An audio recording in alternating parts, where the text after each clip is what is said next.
गोफनगुंडा सतीश सातोनकर लिखित मराठवाडा मुक्तीसंग्रामाची गाथा आणि शिवसेनेच्या जन्माची कथा. प्रकाशक the Deccan lion publishers, Parbhani. अभिवाचक नरेश गुंड. ऐकूयात गोफनगुंडा. पिंकीताई, गोफनगुंडा या वास्तववादी विस्तवांच्या निखाऱ्यांनाही लाजवतील एवढा अग्निरोष. प्रत्यक्ष सामाजिक चळवळीमध्ये शिवसेना या धार्मिक संघटनेसाठी 80च्या दशकामध्ये स्वतःचे स्वप्न विसरून सर्वस्व त्यागणाऱ्या सच्च्या कार्यकर्त्यांचा आलेख कोरण्याचा आम्ही प्रयत्न करत आहोत. राजकारणामध्ये प्रवेश करण्याअगोदर शिवसेना ही एक शुद्ध धार्मिक संघटना होती. परंतु जेव्हा शिवसेनेने सार्वजनिक निवडणुका लढवण्याचे जाहीर केले तेव्हा सर्वस्व त्यागणाऱ्या, तळागाळातील उपेक्षित आणि गोरगरीब मोलमजुरी करणाऱ्या, गुरेढोरे सांभाळणाऱ्या वर्गाने या राज्यक्रांतीमध्ये आपले कुटुंब उभ्याने झोकून देत जी आयुष्याची होळी करून घेतली, त्यांचा काही नमुना दाखल सत्यकथा यथार्थ शब्दबद्ध करण्याचा मी प्रयत्न केला आहे. तो यशस्वी आहे असाही माझा दावा नाही, कारण ज्वारीच्या शेतात ढुंगण पुसून फेकलेला दगड पुन्हा कोणी हातात घेत नसतो. तसेच सच्च्या कार्यकर्त्याचे जीवन असते. हा लोकशाहीचा परिपाक आहे. निवडणुका जिंकणे आणि हारणे याचा तो निकष आहे. कार्यकर्ता बैलगाडीच्या वंगणासारखा आहे.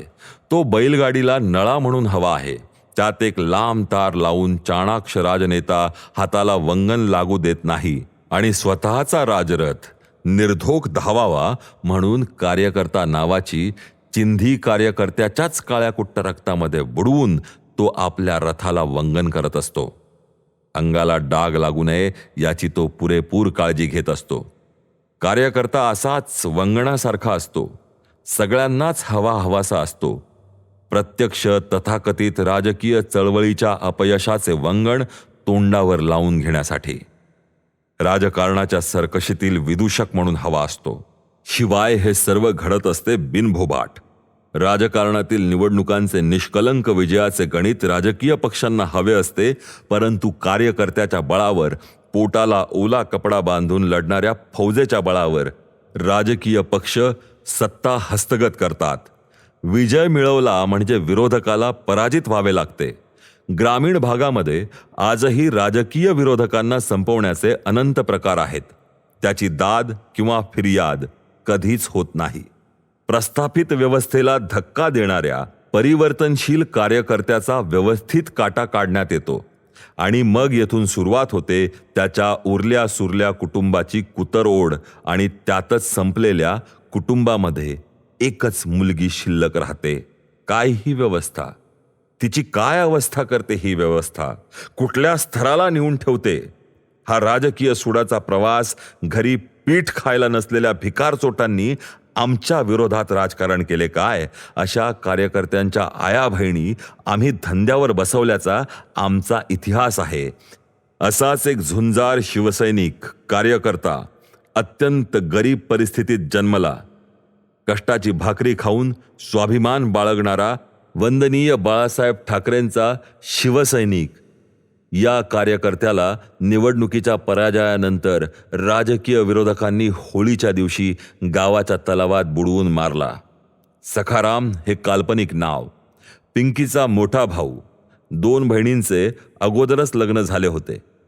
सखाराम मेला की हत्या झाली यावर आजही चर्चा होते. सखारामची जेव्हा हत्या झाली ते वर्ष होते 1991-1992. पोस्टमार्टम न करता घाईघाईने अंत्यविधी उरकला. पिंकीचे वय त्यावेळेस जेमतेम 5-6 वर्षांचे होते. कालांतराने आई वडीलही वारले. पिंकीच्या डोक्यावरचे छत्र हरवले. राजकीय सूड काय असतो याची त्या लेकराला पुसटशी कल्पनाही नव्हती. शिवसेनेच्या विरोधात पराजित उमेदवाराचा सखारामच्या हत्येमध्ये हात होता अशी आजही गावामध्ये कुजबूज होते. कालांतराने पिंकी मोठी झाली. आई वडील नसल्यामुळे संबंधित नेत्याच्या ड्रायव्हरशीच तिचा मंदिराच्या पारावर मोहतूर वजा विवाह लावण्यात आला. पिंकीच्याच भाषेत सांगायचे झाले तर, अरे दादा, माझ्यावर बलात्कार करण्यासाठी मी काय सामाजिक मान्यतेची पावती आहे रे? आणि मग विवाह ड्रायव्हरशी जरी झाला तरी ती मालकासाठी वापरल्या जायची. मालकाचे मन भरले आणि ठरल्याप्रमाणे मालक शब्दाला जागले. वाड्याच्या विरुद्ध जाणाऱ्या कार्यकर्त्यांच्या आई बहिणीला त्यांनी धंद्यावर बसवले. हा शब्द आणि परंपरा त्यांनी पाळली. पिंकीला पश्चिम बंगालच्या 36 परगणा या जिल्ह्यामध्ये कुंटणखाण्याच्या मालकीणीस विकले. महाभारतामध्ये भीमाने दुःशासनाची छाती फोडून रक्त प्यायले होते असा दाखला आहे. परंतु आधुनिक लोकशाहीमध्ये प्रस्थापित लोकशाहीला विरोधित करणाऱ्या विस्थापित कार्यकर्त्यांच्या कुटुंबाला काय झेलावे लागले हे लिहिण्याचे 6 महिन्यांपासून धाडस होत नव्हते. एक त्या पिंकीताईसाठी पुस्तक काढून पडले होते. जे मला ओळखतात, माझ्या संशोधन वृत्तीला ओळखतात, ते या पिंकीताई या सत्यपात्रास आवाहन देण्याचे धाडस करू शकणार नाहीत. एका शिवसैनिकाच्या कुटुंबाची कोणीच दखल घेतली नाही. यापेक्षा त्यांची उपेक्षा जास्त वेदनाजनक आहे.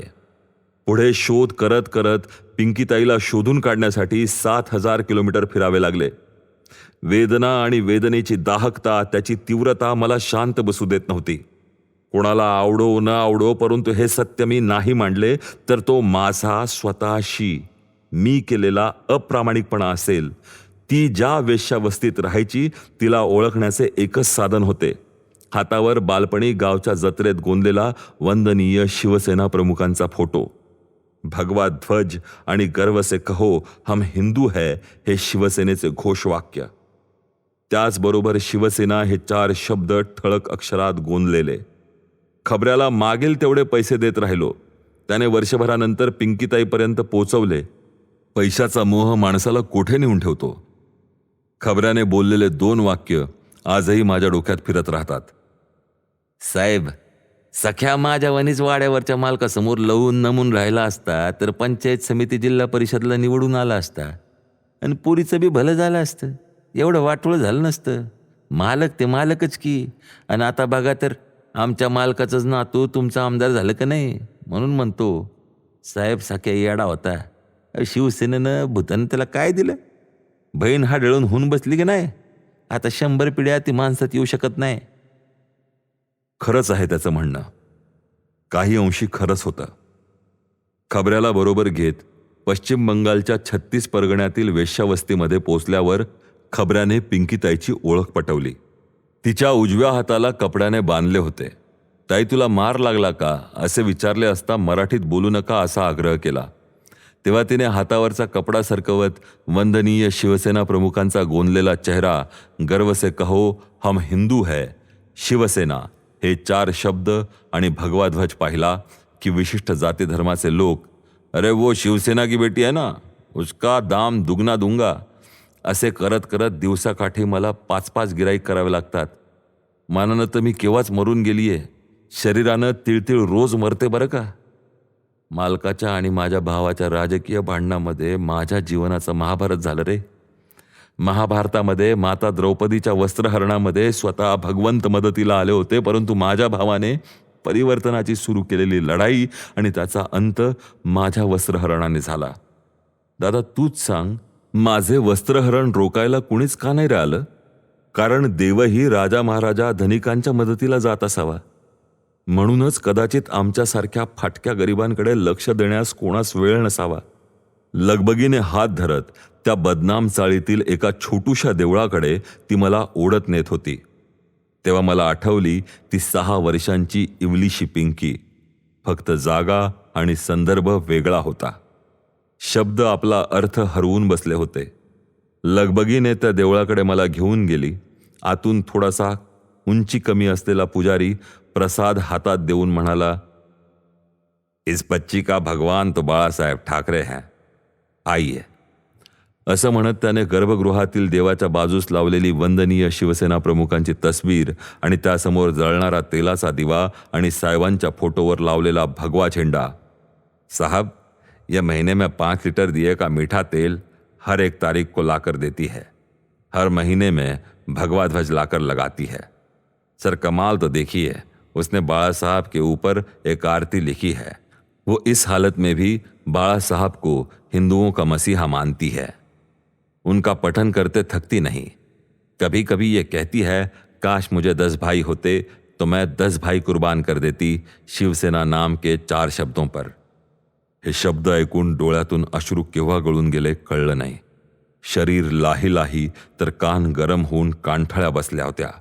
कोण म्हणतो शब्दात आग नसते, शब्द आतून माणसाला जाळून राख करतात.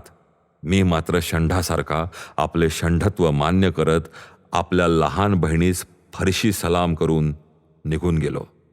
मागील 6 महिन्यांपासून लिहावे की नाही लिहावे हे द्वंद्व मनामध्ये कायम होते. अलगद ती म्हणाली, दादा तू नशीबवान आहेस, जिता सुटला.